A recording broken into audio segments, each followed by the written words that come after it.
Welcome to the Conscious Relationship and Coupling and Parenting Summit. It's me, Rhea, your host and producer. Today we have the honor to introduce you an amazing, incredible woman full of passion, ecstasy, and great energy. Her name is Heather Dawn.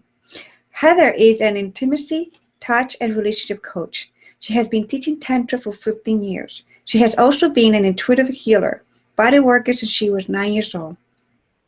She supports people to heal and open to pleasure and to dive deep into the relationship to connect.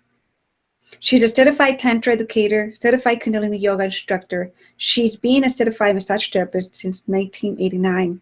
She's a cuddle app facilitator. She's passionate about teaching people the art of intimacy through communication, touch, and Tantra, and to support them to release trauma so love and pleasure can live in their whole entire being. Thank you, Heather, for joining us today, for saying yes to this summit, and for coming and joining your wisdom and your passion with the audience today.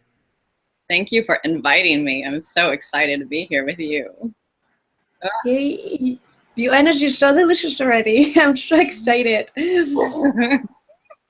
So before we dive deep into the topic of conscious clearing and relating, please share with us, how did you start on this journey of conscious relationship? Yeah, thank you. I started this journey back in 2002 when I actually had this flashing word Tantra coming into my mind. And my first initial thing was like, no, that's that sex thing. I don't want to deal with it. And the reason why I was fighting it, I mean, my whole life, because my mother always talked to me about sex and, but she didn't. But what I realized, what I was resisting in having Tantra coming up, is I knew there was stuff for me to heal. Being somebody that had sexual abuse in my past, I realized I didn't want to face it. And so what happened was I found the right teacher that a friend referred to me, and I just studied with everything she did for the next 9 months, year. I did everything she did. And what I found within the first 5-week session was I just found this deep connection. I felt what Tantra really was. I felt that there was no you, there was no me, and we just went into this beautiful, blissful state of like complete witnessing. And what I realized in that moment was my heart and soul was craving to actually be in connection with other human beings that deeply. And so I've been watching my journey of my sexual healing and opening, having another teacher that supported me on how to communicate with my partner. And all of a sudden it was like, I could ask for what I want. I could ask for what I need. My body and sexuality just start opening and just being more alive. I was just letting go of the trauma. And then I started seeing, like, I immediately got somebody who was already a coach. I was coaching her on a relationship, and she was just like, you're saving my relationship. And it was just incredible to watch, by simple tantric practices and communication practices and touch, really bringing consciousness in all those areas, how not only my life was changing, but my client's life was changing. And so I just saw how much healing there was in opening the voice and communication. Like, the background where most of us come from, it's like yelling, screaming, all this stuff, and touch is very unconscious.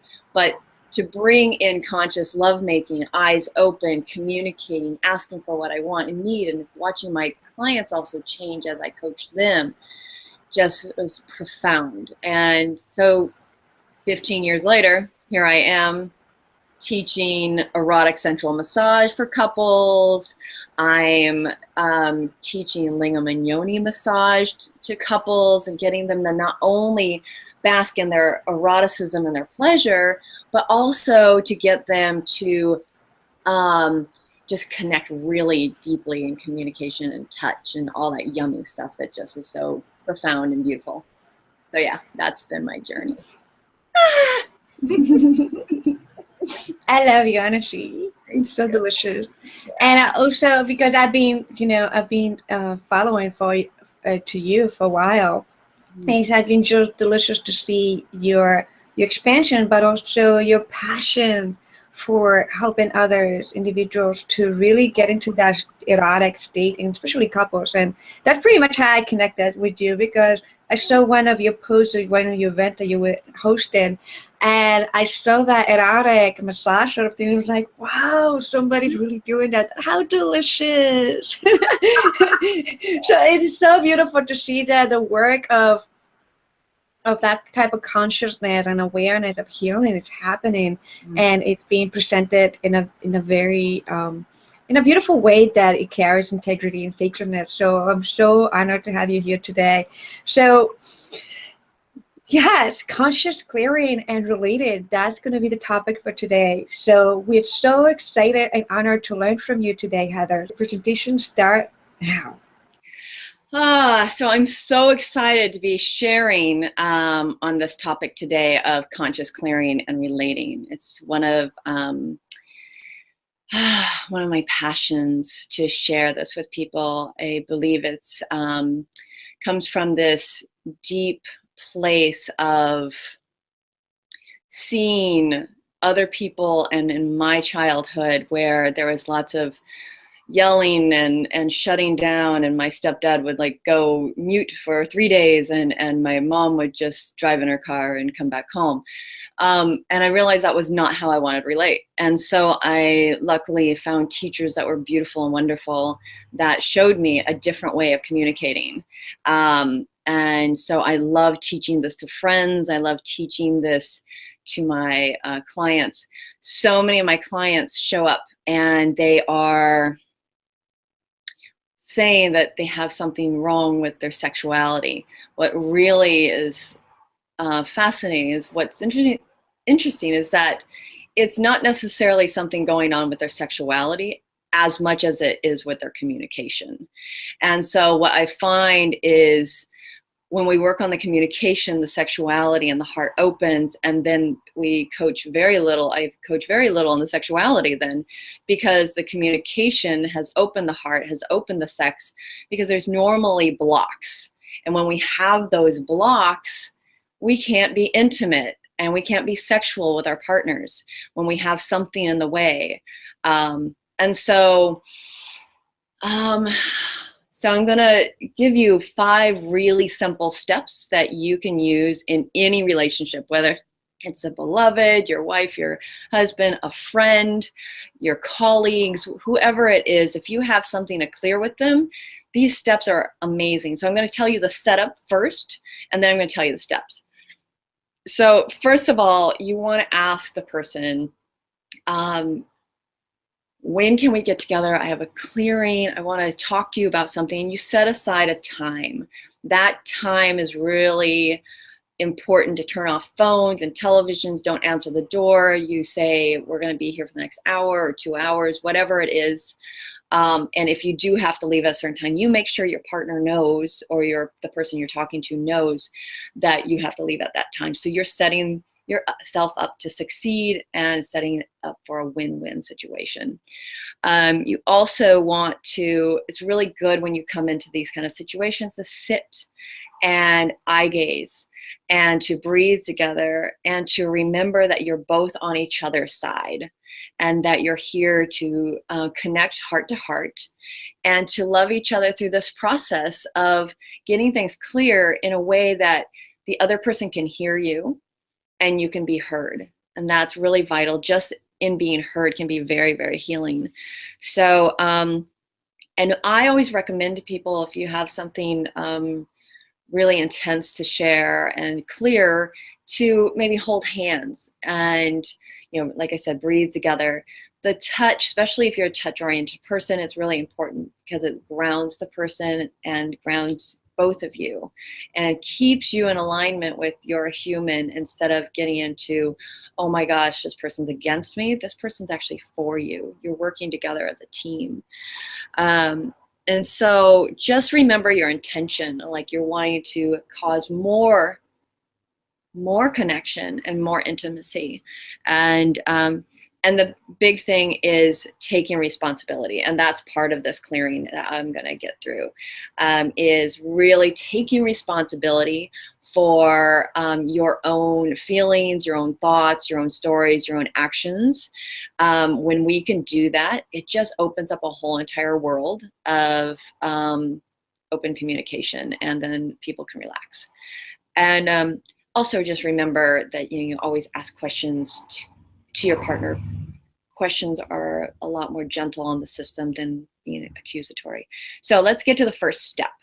The first step is you want to make sure, like, what are the facts? That is, the facts are what you and the other person can agree on. So let's say your partner was to call you at 8 p.m. and he or she just didn't, they called at 10. So the facts are you had a time to talk at 8 and they didn't call until 10. So those are the facts. It's something you both can agree on. And so there's no argument in that. You both agree.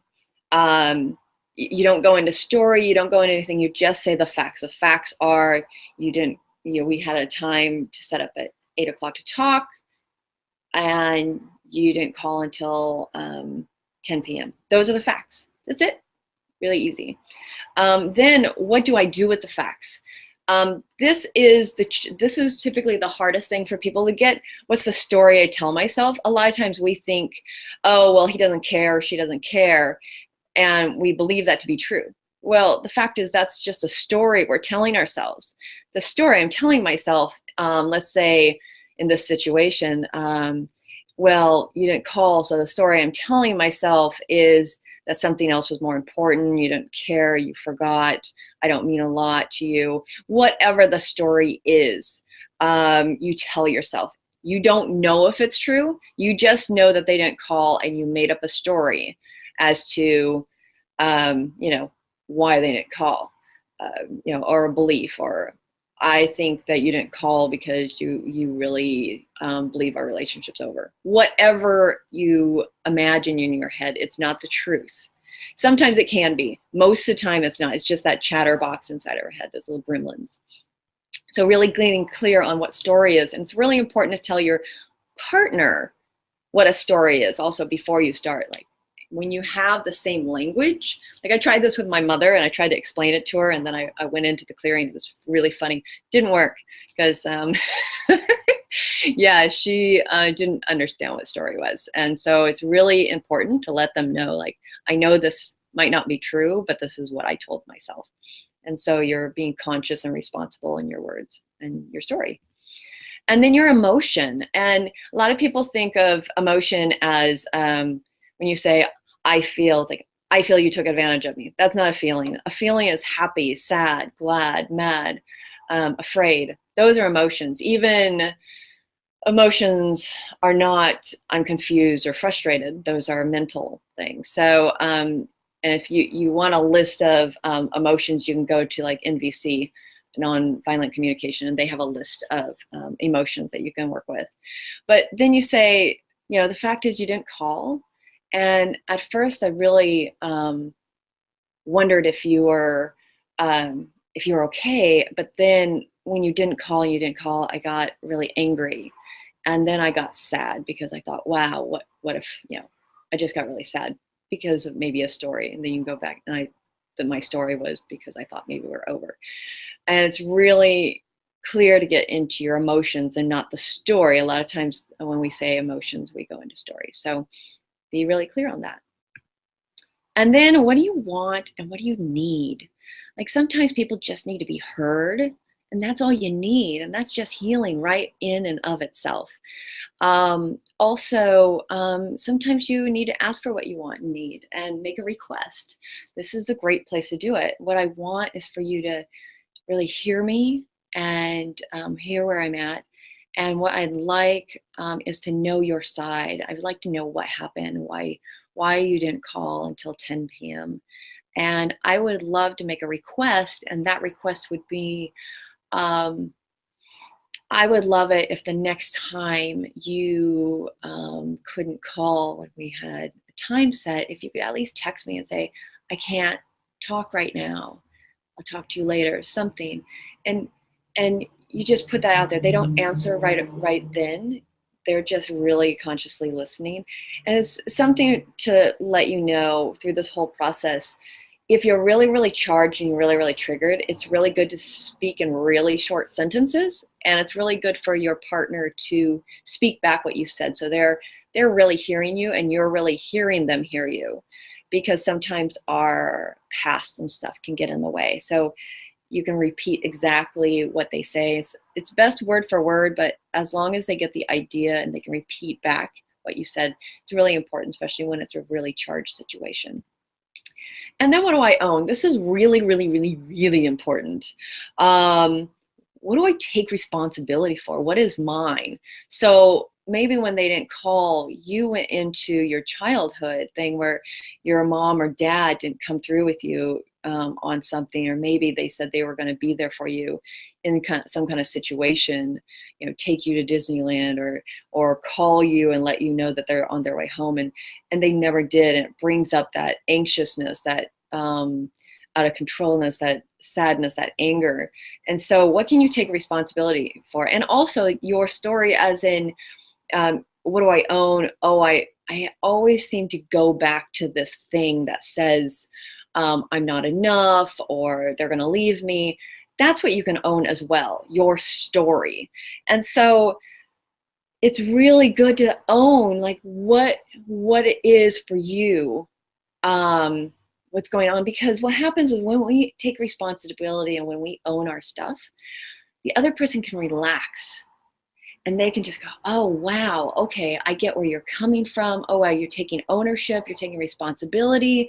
That's awesome. It doesn't mean all the responsibility is off the other person. It just means you're owning your feelings, you're owning your story, you're owning whatever issues you have of your past that may have supported you in being triggered in this situation. Now, when you're done, the other person gets to come back, and they might not be able to do all the steps, but they can do some. They can come back with, when they come back to what are the facts. Wow, they can thank you, and then you can say, the facts are my mother called me 15 minutes before I was supposed to call you, and I couldn't get off the phone with her. Actually, that couldn't get off the phone with her is more of something else, but the facts are my mother called 15 minutes before. My story is I couldn't get off the phone with her. I was really anxious because I really wanted to call and talk to you, and felt like I couldn't. What I need is for you to hear me and for you to get that I really wanted to be there. And yes, to answer your question, yes, I will text you from now on. And what I own in this is that I realize I have a disempowerment with my mother, and that I can't seem to get off the phone with her when I really should have gotten off the phone, called you or texted you and said, hey, I can't talk right now, but I'll call you later when I get off the phone with my mom. So that's what I own. And then, he or she can answer the question of yes, in the future, I can do this. So that's a beautiful context of the whole entire 5 steps. I recommend that you plan on doing, taking an hour to do a clearing, especially the first time. And it gets easier and easier. I've gotten it down where I can do clearing sometimes as little as 3 minutes.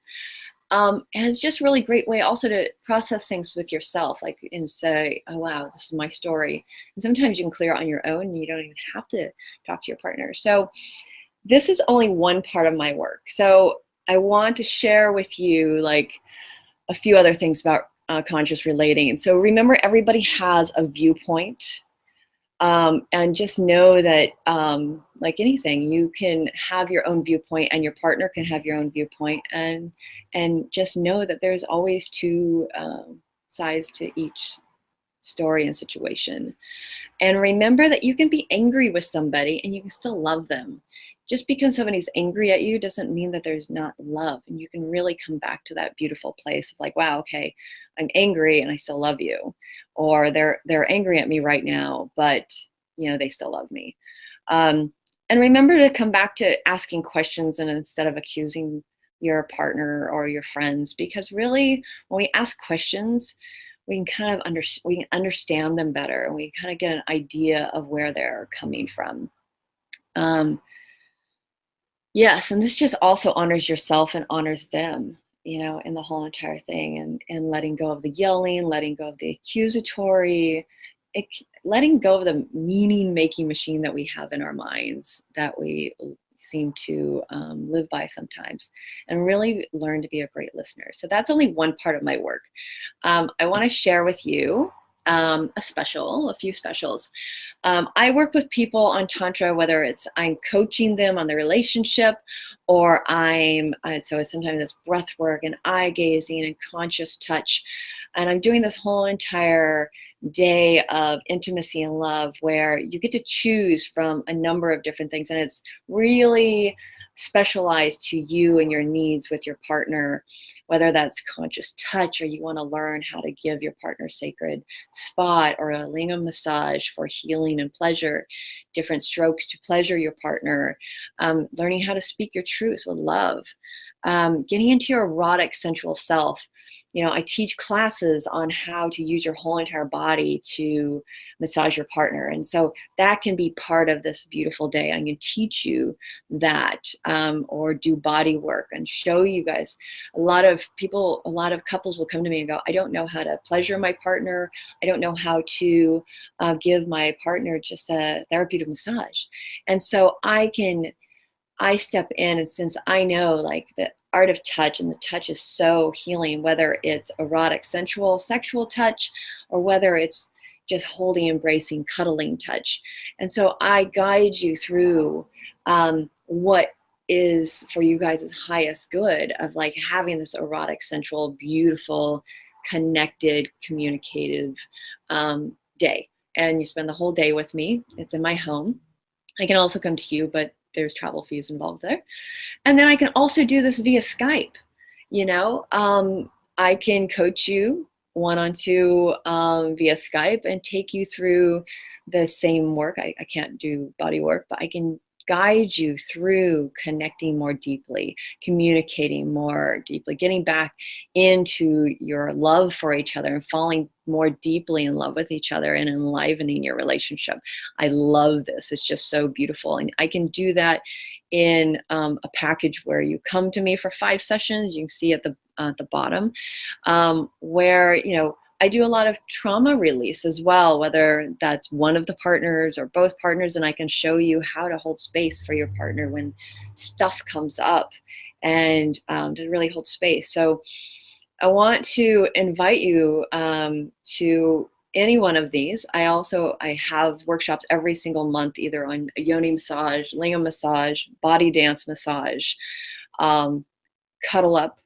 I do one cuddle up a month, sometimes 2 in the winter, because most people want to connect more deeply. I am looking to add some work, 2 to 3 day workshops as well as base work, which is working with the first chakra. And I can go into more detail with that if you're interested. My information, if you want to find me on Facebook, you can see my group at the bottom. My name, Heather Rae Dawn, is on Facebook. My website is The Ecstatic Body, and that's my phone number. So love to talk to you about my work, either one-on-one or you and your partner. I can create a whole entire weekend for you if you wanted to also do that as well. And I look forward to connecting with you. So. Thank you, Heather. That was amazing. I appreciate all the goodness that you share. So, were you talking about the first aspect of what are the facts? And before you do all the processing of communicating with your partners and clearing all that stuff, for example, when you mentioned the example of like that person has not called you on the phone, and what if the person has lied? Like, how do you can tell if the person has lied, and what people can do about it? Like when it comes to lie issue. Well, you can't do anything about it if the person you're talking to is lying. You can't. You have to go with your gut instinct on like what feels really, really right for you. And if what they're saying doesn't feel like it's in alignment, then you need to make a decision from there, because we're hoping that you're in a relationship that you can believe what they say. But if they are somebody that does lie, you have to go with your own gut instinct and trust yourself in that. And that's really part of self-love. Yeah, really part of self-love, of taking care of your gut instinct in that. And there are people out there that lie. I know one guy that he didn't lie about big things. He lied about small things, and his partner just couldn't handle it and just said, no, I need you to speak to me the truth all the time. Mm. And when we're talking about the gut instinct, it's like, it's important, that, many times we practice this. It's something that you practice constantly to really be sure what your gut is telling you. But not everybody's there. Right. We have people that they don't trust themselves. Like they're just starting the journey of self-love. They're just starting to become more conscious and aware of who they are, and knowing that they're empath or intuitive, and following that and trusting. And they still have some issues about it. What could be one of the practical tools that you can share with our community when it comes to, trusting your instinct, trusting your gut? Mm. Well, a lot of people, they try to make a decision really fast. And so I get people to really breathe, and actually breathe all the way down into their belly and into their sex. And I get them to really listen. I actually have them put their hand on their yoni or their lingam, and yoni is their vagina or vulva, and their or lingam is their penis.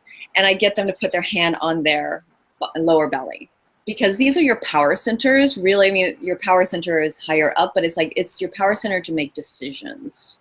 And so you can just close your eyes and breathe into those areas and just feel like what their truth is. Because what happens, and when we go into stress or whatever, we actually kind of clinch into the go into the clenching of the lower belly and into the sex. And so what we want is to loosen that place up and to be able to listen deeply. There's a lot of processes I take people through for self-love. A lot of mirror work. I get them to like really listen to themselves by seeing themselves in the mirror. Or, self-love is huge when I'm working with people, especially women one-on-one. Getting them to fall in love with themselves. And as they fall in love with themselves, sometimes even just physically, the self-love and the intuition just starts coming up and just starts coming out and bubbling up, because it's like, a lot of times we're blocked in so many ways because we don't love ourselves on some level, whether it's physically, mentally, emotionally, spiritually, intellectually. And so when we can really start listening to our body actually is our guide, and our listening to our emotions, they're a guide to our truth.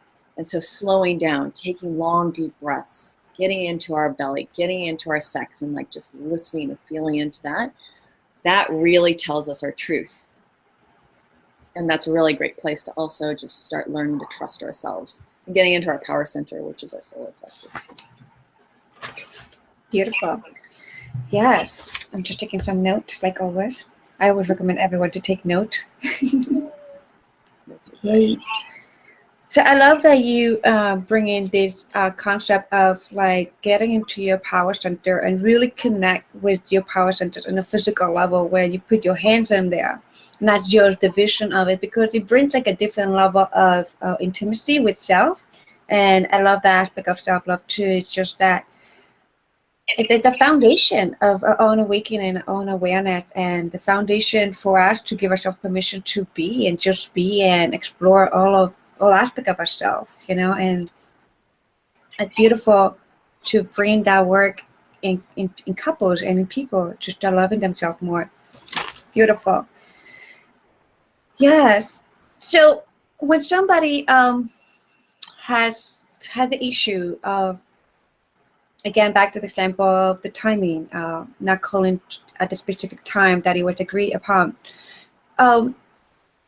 When is the perfect time to address this? Because sometimes we make the mistake that we try to approach this in a very in the state that we are, like of anger, resentment, and all those emotions bubbling up. Mm-hmm. and we create more of the chaos than anything else. So when do you recommend that people take the time to address this, and how to address it properly, where bring more consciousness, awareness, more presence, and even more, the solution could be juicy too? Mm-hmm. Yeah, that's a really good question, because seriously, like they call at 10 p.m. and then you lay into them like, oh, I need to talk to you now about this. Well, they might be wiped out from that conversation. So the really good time is you just say, hey, I really need to share something with you and clear something with you. When's a good time? That is when you know a good time is. You want to wait until you've calmed down some. If you're really highly charged, that is not the time to be having a conversation. You want to go for a walk. You want to like dispel it. You want to maybe, beat up a pillow or something and get some emotional release. You want to, there's, the trauma work that I do, I get people really in their emotions and in their body, beating the crap out of a pillow or something to get them really owning and honoring themselves so they can release all those emotions. And then they can come back to their partner and go, now I'm ready to talk. When can we talk? Then you set up a time. And that's why it's also the really beautiful steps of like eye gazing together and holding hands and breathing with each other. And if eye gazing is too much, you can sit back to back and breathe with each other. Because that reminds us that our partner or our friend is human, and that we really actually love them, and that we are on the same side. And so I recommend calming yourself before you come into partnership to have these kind of communications.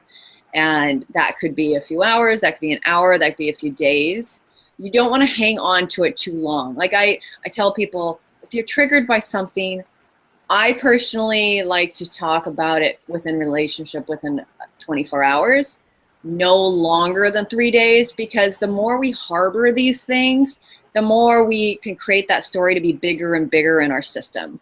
And so we want to just kind of have some alone time, go for a walk, and get some emotions out, and then come back and go, is this a good time to talk? Really just need to get this off my chest, and where you're able to be in your heart, even if you're nervous. Like nervousness is natural when you're doing clearings. Like my friends are like, oh my gosh, you always talk about the hard stuff. And I'm like, yeah, but how amazing is it afterward to get it out? Yeah. Beautiful. So the dynamic that I'm listening is for couples who may be living together, but we have couples in the audience also, they're not living together, so they're not going to see each other. So the beautiful practice of like being eye gazing is not going to happen, and back to back breathing is not going to happen. So how can you do when the person is not living with you and you haven't seen that person? And also, what if they are avoiding you? Well, if somebody's avoiding you, you can't do anything about that. It's like you have to choose, like, do you want to be in a relationship where they're avoiding you? For me, it's like that's the question to really be asking yourself in that. It's like, wow, do you want to be in a relationship where they're avoiding you instead of like really showing up? And the fact is, if you have these tools, there'll be less chances of avoidance, because what happens is I'm not attacking you or you're not attacking me, but we're actually having a conversation. And then what do you do if, maybe you're long distance, or maybe you're just not going to see each other for another week and you don't want to keep that inside? I highly recommend getting on something like a Skype call, somewhere where you can see each other, if that's possible, with so many different ways to actually have a visual connection. You can get on the phone and like this, we can just maybe even start with some appreciations. And the appreciations are actually,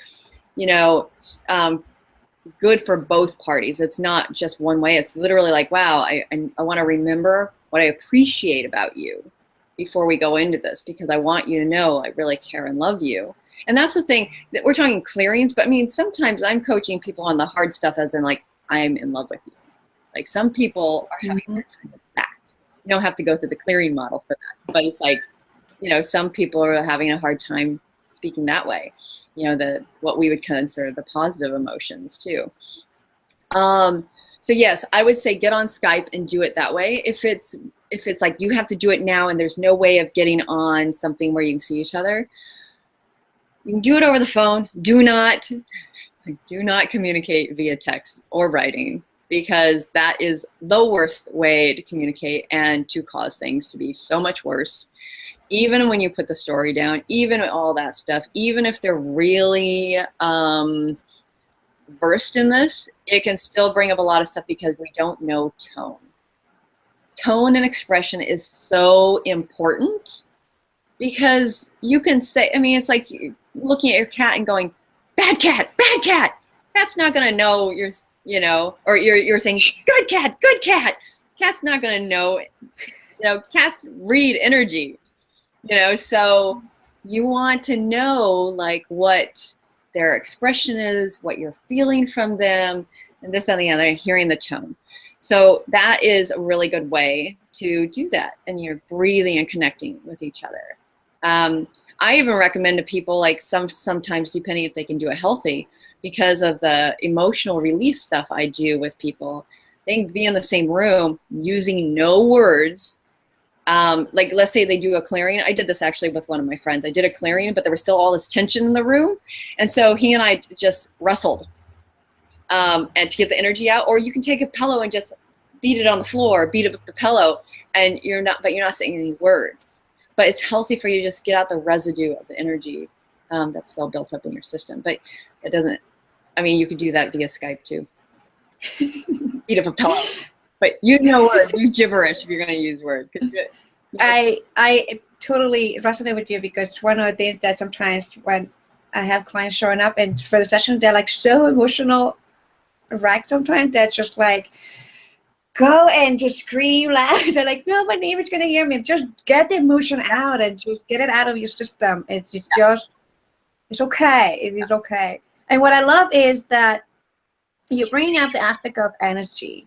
And for audience, I will invite audience to really be present with themselves, to understand that we, beyond physical beings, we are energy. And, it's like if your energy is not aligned and it's like all over the place, the other person is going to feel it. There's a part of your brain that actually feel your energy more than anything. I love that. I show clips in Facebook about this author, about the wrote this book, that it was interviewed by Oprah, that she had like a paralyzation in part of her body and one part of her brain. And what she was noticing that she was sharing with Oprah is that when she was in recovery, because one part of her brain, I don't remember clearly which one was it, but one part of her brain that got paralyzed, it was about time, like about memories of the past, but also it was about energy sensation. Mm-hmm. And she said that, well, that one got paralyzed, but she said that the other one that was activated, because it was the energy sensation, she was able to feel the energy of people at an amplified level that she had never experienced it before. And she will actually ask people to check their energy before they get into that room. If they were carrying on any kind of like crappy energy, bad energy, an aspect of like emotions and triggers of feeling like all over the place, do not see her. Yeah. She was so strict about it because her body, like she could feel everything energetic. Yeah. That she had never felt before. Yeah. So, and for audience, just become aware that just because you don't see it, you feel it. And maybe if you're not, like some of us, like we practice this energy, like Heather and I, like we maybe even do some sexual, energy exchanges and things like that, and flow energy back and forth. We can even do that in camera and just like sharing energy. Just because we have practiced it, we know, this, how valuable this is.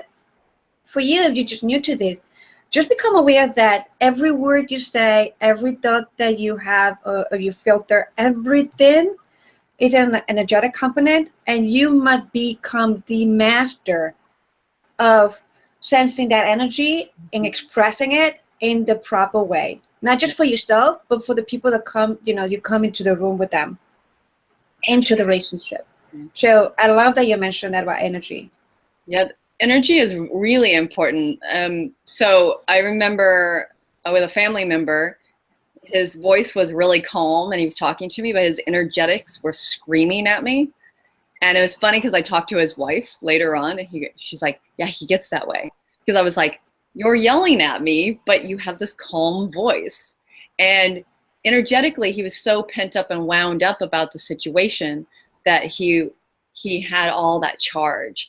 And with Tantra, it's really beautiful, yeah, because we can run energy, we can have energetic orgasms, and we can get into our body, and we can do that. You and I could do it like right now on this. You can feel it. God, yes. It's just like so beautiful. And so it's almost like a different relationship. Like there's like the physical, and then there's the emotional, and then there's the energetic, and there's just so many different bodies to like we can connect with. So that energy, just get into that energy and just let it run. Okay, now you witnessed two women having energetic bliss. Yeah. Yumminess. That body. Yes. Oh gosh. Dance is always a good place to get into our bodies. So, if you have stress over, I'm going to talk to this person, you can just dance, put some music on, kind of go wild in your living room, have an anger dance as well, and then come back into your bliss and your pleasure and like self-pleasure and whatever you need to do to actually have a connection with your partner. Self-pleasure is sometimes a really good thing to get back into your body to and dance. Yeah. Yeah. Yes. This is why just physical sex is not all, guys. Being in a relationship just to try to get that physical connection is not all. Yeah. There's so much here that we have to offer, and then you are able and capable to turn it on, all the way. So I'm just tuning into that. Oh, yeah. When somebody's really energetically connected, it's like I had an ex-boyfriend that he could walk in the space. I could be angry. It's so funny. I didn't get angry with him but one or two times in our whole entire relationship. And it was just like he would sit down on the couch and he would just put the back of his hand to my leg. And my whole system, as we talked, would just drain everything out just because he was energetically not fighting me. He was just listening and just like pouring energy. And, because we are so energetically connected, like energy is like powerful. Like we can use it also, people can go into the negative of energy, like the black magic and all that stuff of energy. But like when you use it for good, to ground and be in bliss and be in your pleasure and be in your yumminess and connect with your partner and have eyes open love making and to connect on that deep, open, beautiful level and to communicate on that energetic level too. Like what's your body saying? What's your breath saying? Just get into all of that. It's like, yeah.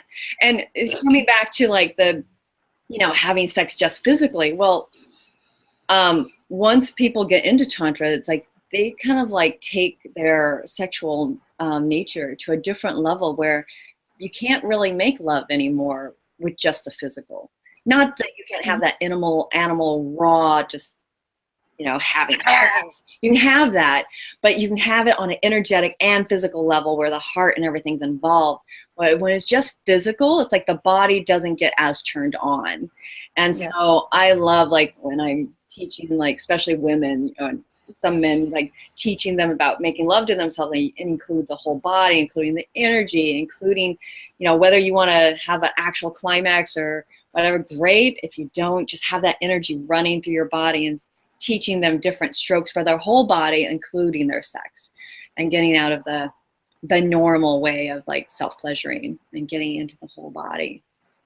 Like and the whole energetic orgasms are like more for me. I dive into that. I love that more than just the physical one. The physicals are a great experience, but I prefer to be in a state where it's like so energetic that it's like you can be soaking in there for hours and hours, and you just don't know what to, it's just like you just doing your high. You're buzzing. My whole body's buzzing, and it feels like 10, 20 around my physical being. It's like the aura is just so open, your energy's so open, and you're like, whoa. And you might be standing across the room from your partner and you're like, oh my God, I'm just having the greatest energetic sex right now. Oh my God. Nobody else knows except for the person that might be walking by looking at my expression. Yeah.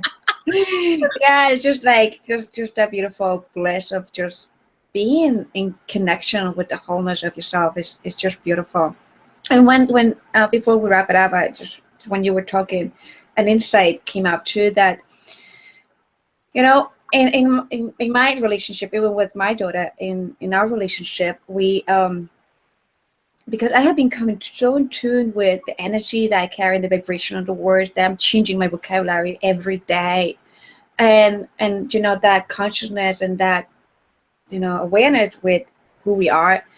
I have come in tune, like when I'm like upset, or I'm like, I have, you know, yes, I do get upset, I do get bitchy. Sometimes I have my emotional triggers and things like that. It takes me Frozen. maybe an hour to do so, to calm down and to ground, to allow myself to feel myself. And when I'm in that moment of my triggers or frustrations or whatever is happening, and especially when it's like, you know, have been triggered by either one, my partner or my daughter, I actually communicate clearly. I say, you know, clearly I said, my energy right now is not expansive to you. Don't take it against you. It's not against you. It is for me right now that my energy needs to feel like I need to take care of myself and ground.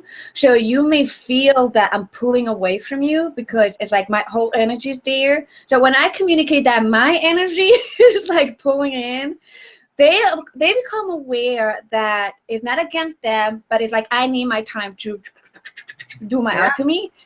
And they don't, and I find that they don't feel kind of like rejection or, oh, mommy's upset, like that I'm communicating verbally. We usually do this, like we try to be on, I try to do alchemy, but people sensing that and that pulling away from them, that they create the stories of like, oh, she's mad at me, she's angry at me, I'm like rejected, oh, she's not, she's just avoiding me, she's annoying me, you know, whatever. So for me, another one is to really communicate when you need that space and let them aware that you energy is pulling in and it's not against them, it's for you. It's for you to ground and be present. Yeah, that's a really great example of communication, which is really awesome. I love that. I'm glad you brought that up, because there's also the communication of like, you know, when I was in a relationship and I was I have my period, I would tell them like, okay, today, just let you know, I might be acting like this. And I just want to let you know, and this is why.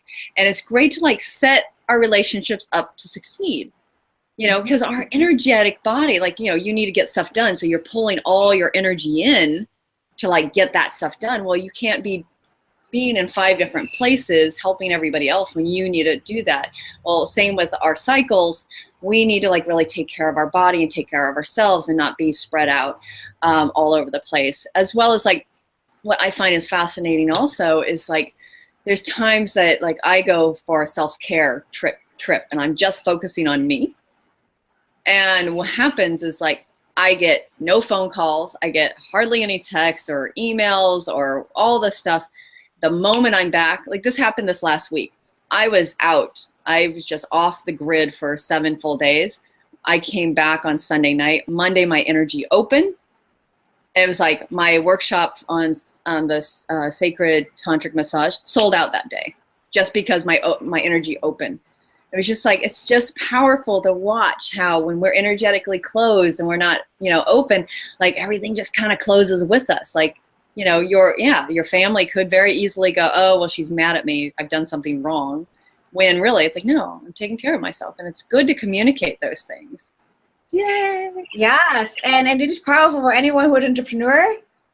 Actually, if you practice this in your marketing or even in your co-creations, like when you expand your energies, like this is a practice. Like I resonate with you, because when I am not having clients in, or I'm not attracting anything, it's because I know something within myself is like here and just focusing on it now, and I'm honoring that. And then boom, I came out. It's like, oh great, this creation is happening. So Amazing. We could talk forever, but But I want to add one thing is like when you know something about yourself, let the people around you know. And that's what I love what you just said is because when we do know something about ourselves, it's great to like set everybody up to win-win. So anyway, I just want to like say that because some people forget that they know certain things about themselves. And it's like, you know, I sometimes tell people like, oh, well, I get a little edgy around this. So just, you know, and they can agree or disagree to do that. And I think, oh, okay, cool. That's great. Amazing. Yes. Amazing. We learned so much and we shared so much. And thank you so much again. Thank you. It's been awesome. You're amazing. Yes. Thank you too. We are a reflection of each other. Yeah.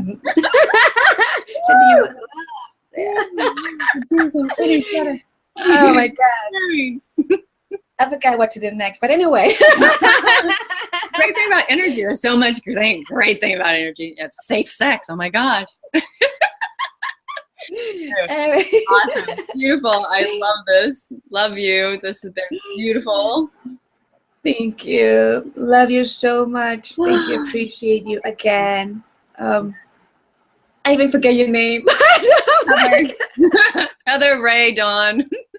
RHEA. My website is theecstaticbody.com. My phone number is 424-222-2517. You can find me on Facebook, Heather Rhea Dawn, RHEA is my middle name, or The Ecstatic Body. And I look forward to seeing you soon. Thank you again. I'm so glad that you still have your information there because I'm like, I'm there. You went into the energetic planes. I went into the energetic plane. I'm like, I'm trying to ground. Delicious. Oh my God. Delicious. It had been delicious to spend time with you, Heather. I appreciate you so much. And thank you for our audience for tuning in today, and appreciate you again, and hopefully you gain some tools and some insight and maybe experience a breakthrough. Who knows, right? So thank you again so much. I love you, and take care of yourself. See you in the next episode. Bye.